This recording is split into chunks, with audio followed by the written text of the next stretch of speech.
Danas je 9. maj, dan koji se obeležava dvostruko, praktično kao dan borbe,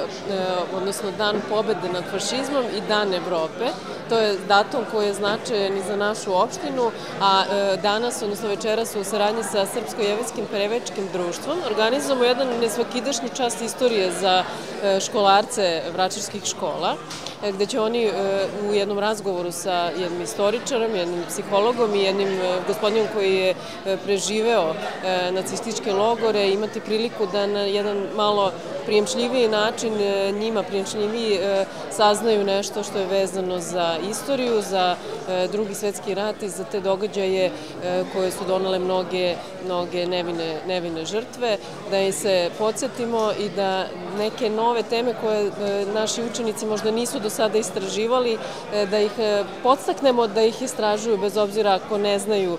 neke informacije, da ih podstaknemo da istražuju jer ne bi trebali sebi da dozvole da imaju, na primjer, predrasude iz neznanja, zato smo večeras tu da im pomognemo da neke stvari saznaju i te predrasude da sruše.